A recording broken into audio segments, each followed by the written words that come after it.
ताजा ताजा मीठा मीठा आम, रस भरा आम। लो भाई, मीठा मीठा आम खा लो। आम वाली की आवाज सुनकर वहाँ के लड़के लड़कियाँ, बच्चे बूढ़े सब के सब आम खाने के लिए दौड़ पड़े।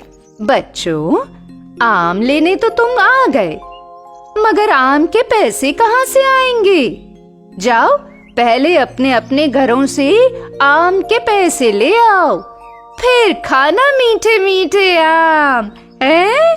मेरे घर में तो पैसे है नहीं आंटी। तो कोई बात नहीं मुन्ना, तुम तो बड़े ही प्यारे बच्चे हो। तुम्हें तो मैं मुफ्त में आम खिलाऊंगी। हाँ, ले ले ले, खा ले। इस तरह आम बेचने वाली एक गांव से दूसरे गांव में जाकर आम बेचने जाती और फिर शाम को अपनी खाली टोकरी लेकर जंगल से गुजरती हुई एक खंडहर के पास पहुंचती। वहां खंडहर के बीचों बीच एक बड़ा ही सुंदर आम का पेड़ था। आम वाली जैसे ही वहां पहुंची, उसके पीछे पीछे आम खाने वाले सभी बच्चे भी उस खंडहर तक पहुंच गए। ऐ सुनो बच्चों, अब से तुम सारे के सारे मेरे साथ ही रहोगे यहाँ। हाय देखो तो, कितना बड़ा और कितना सुंदर आम का पेड़ है ये। जब तक मन करे तब तक यहाँ से तोड़ तोड़ कर आम खाना, कोई मना नहीं करेगा तुम्हें, है?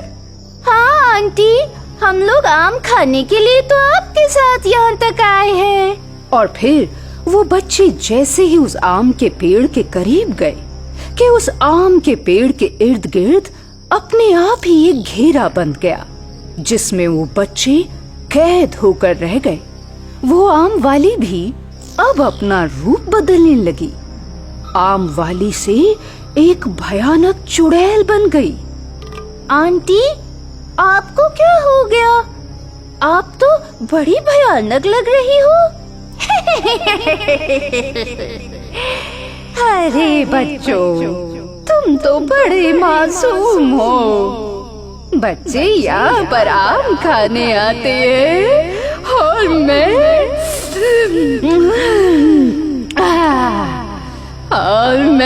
बच्चों को खाने के लिए।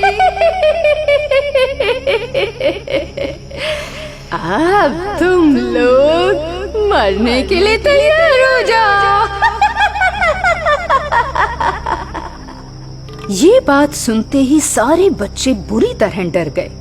आम वाली चुड़ैल ने पहले एक बच्चे का गला काटा, फिर उसका खून सीधे ले जाकर आम के पेड़ की जड़ में डाल दिया और फिर उसका मांस काट काट कर खाने लगी।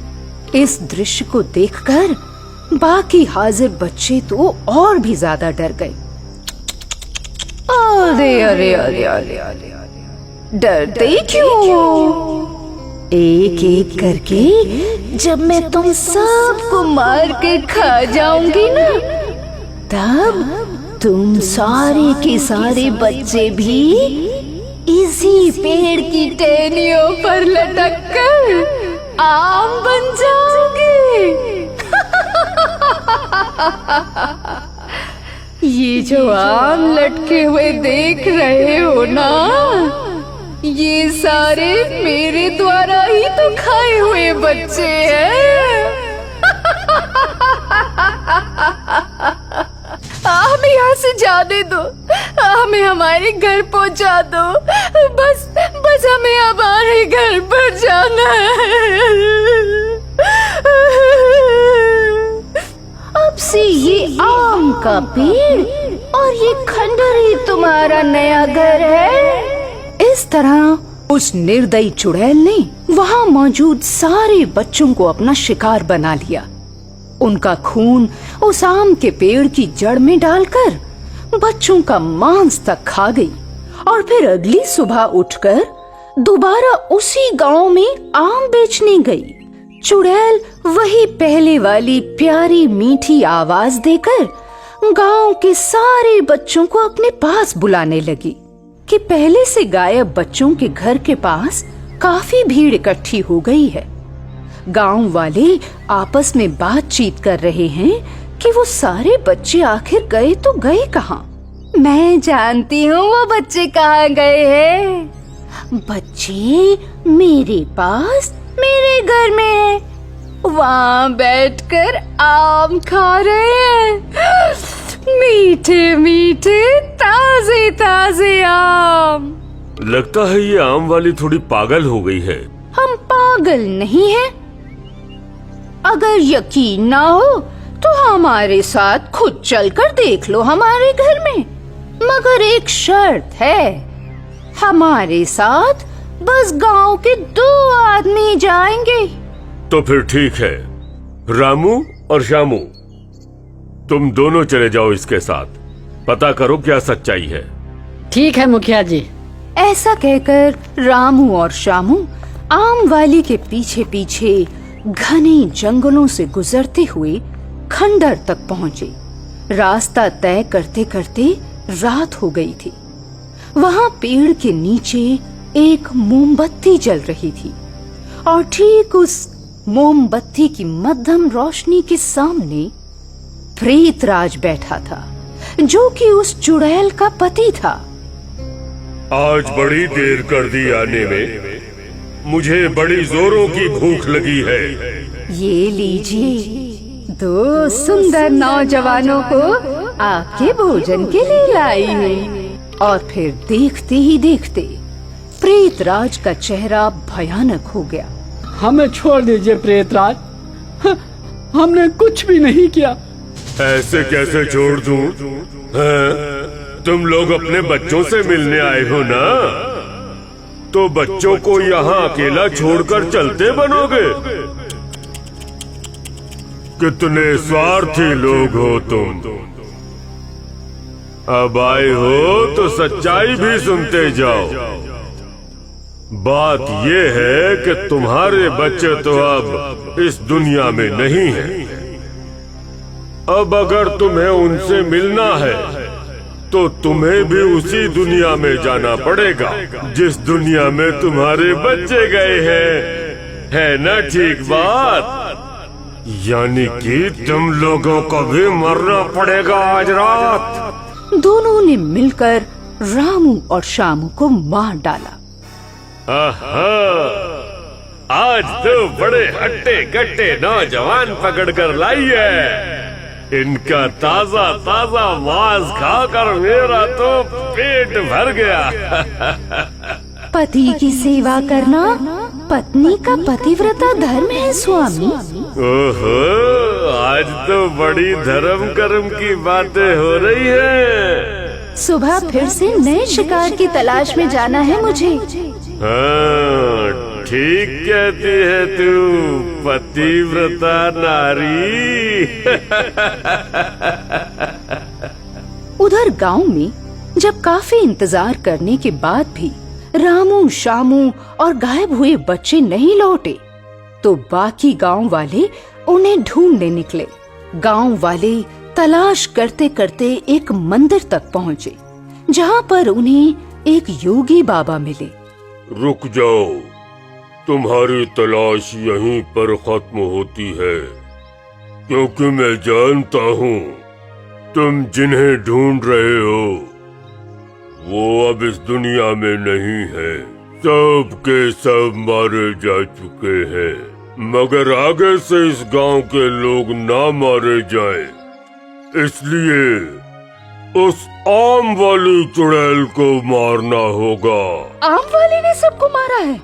वो आम वाली नहीं, एक चुड़ैल है, चुड़ैल, जो रात को बच्चों को अपने पीछे पीछे उस खंडहर तक ले जाती है।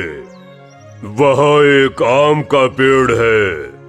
तुम्हारे बच्चों को मारकर उनका खून आम के पेड़ की जड़ में डालकर नए आम उगाती है और फिर उन्हीं आमों को तुम्हें बेचकर पैसे भी ठगती है तुमसे। ये आम वाली तुम लोगों को भारी नुकसान पहुंचाएगी भविष्य में। तो फिर बाबा आप ही बताइए हम लोग क्या करें? इसका कोई उपाय नहीं है क्या? उपाय तो है, केवल 2 लोग मेरे साथ उस खंडहर पर जाएंगे, फिर देखना मेरी मंत्र शक्ति का कमाल। चलो फिर। ऐसा कहकर उन योगी बाबा ने अपने साथ 2 लोगों को लिया और फौरन निकल पड़े खंडहर की ओर। फिर देखते ही देखते जब योगी बाबा खंडहर पहुंचे तो उस आम के पेड़ की जड़ में उन्होंने अपने साथ आए हुए व्यक्तियों को कमंडल का पानी डालने के लिए कहा। जैसे ही गांव वालों ने कमंडल का पानी उस पेड़ की जड़ में डाला कि पेड़ में आग लग गई। किसने पेड़ में आग लगाई? कौन है कमबख्त जो अपनी मौत को बुलाने आए हैं यहाँ? मैं हूँ। मैं अपने भाई की मौत का बदला लेने आया हूँ तुमसे। मेरे भाई की मौत के बाद मैं तंत्र विद्या सीखने जंगलों में चला गया था और उसी जंगल के बीचों बीच इस खंडहर में आम के पेड़ पर रहकर तुम लोग ये शैतानियां कर रहे हो। क्या तुम्हें भगवान का खौफ नहीं है? क्या तुम्हें दिव्य शक्तियों का खौफ नहीं है जो बेकसूर लोगों को मारकर नाश्ता बनाते हो? आज सब तुम्हारा हिसाब किताब होगा यहाँ। आज तुम दोनों मेरे मंत्र वाले पानी से बचकर नहीं जा पाओगे। मरने के लिए तैयार हो जाओ। जैसे ही योगी बाबा ने अपने कमंडल से वो मंत्र शक्ति वाला पानी उन दोनों पर छिड़का कि दोनों के दोनों उनसे माफी मांगने लगे। हमें माफ कर दो, हमें माफ कर दो योगी बाबा। योगी बाबा आगे से हम ऐसा नहीं करेंगे। हम किसी का खून नहीं करेंगे। माफ कर दो। तो देखा आपने योगी बाबा की मंत्र शक्ति में कितनी ज्यादा ताकत थी। वो मंत्र सिद्धि वाला पानी जैसे ही प्रेतराज और उस चुड़ैल पर पड़ा कि दोनों की दोनों वहीं जलकर भस्म हो गए।